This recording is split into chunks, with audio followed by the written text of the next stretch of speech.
కేవలం ఈ నెట్వర్క్తో వీళ్ళు ఇంత గొప్పోళ్ళు అయ్యారని అనుకోవట్లేదు సార్. ఎవరికి తెలియకుండా వాళ్ళు ఇంకేదో చేస్తున్నారు సార్ ఇక్కడ. నిన్నెక్కడో చూసినట్టు అనిపిస్తుంది.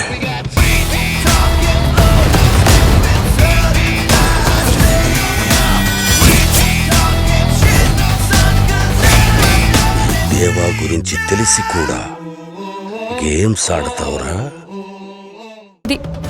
నేను సరిగ్గా చెయ్యకపోతే ఎన్నో ఏళ్లు కష్టపడి అభివృద్ధి చేసుకున్న వ్యాపారం ఇది. నా వల్ల పత్రం కాకూడదయ్యా.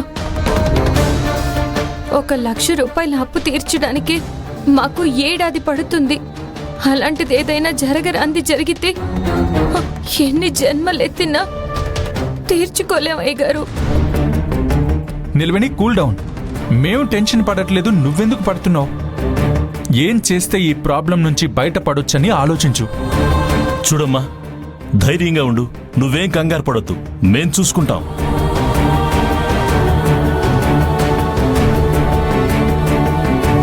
మీలా కాదంబరి అమ్మగారు వాళ్ళు ఊరుకోరు కదా అయ్య గారు.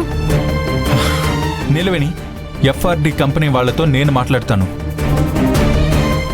ఒకసారి వాళ్ళకి ఫోన్ చేయి తారక్. లేదు డాడ్, ఇప్పుడు వెంటనే ఫోన్ చేస్తే వాళ్ళు జాగ్రత్త పడతారు. ఎవరి మనసులో ఏముందో చెప్పలేం.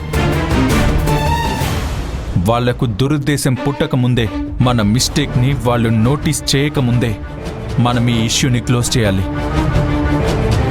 ఇలా పొరపాటు జరిగింది అంటే వాళ్ళు యాక్సెప్ట్ చేయరు సార్. యాక్సెప్ట్ చేయడం చేయకపోవడం కాదు నిలవిని, మన కంపెనీ రెప్యుటేషన్ దెబ్బతీస్తారేమో అని భయంగా ఉంది. మన కాంట్రాక్ట్ క్యాన్సిల్ చేయమని అడిగినప్పుడు వాళ్ళు ఒప్పుకుంటే గొడవ ఉండదు.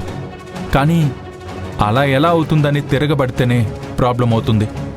అదే ఆలోచిస్తున్నాను. తారక్, సెన్సిటివ్ మ్యాటర్ ఇది. వీలైనంత తొందరగా ఈ సమస్య నుంచి బయటపడిపోవాలి. Definitely daddy. నాకైతే ఏడుపు వస్తుంది సార్. నా వల్ల ఈ కంపెనీ ఏమైపోతుందోనని చాలా భయంగా ఉంది.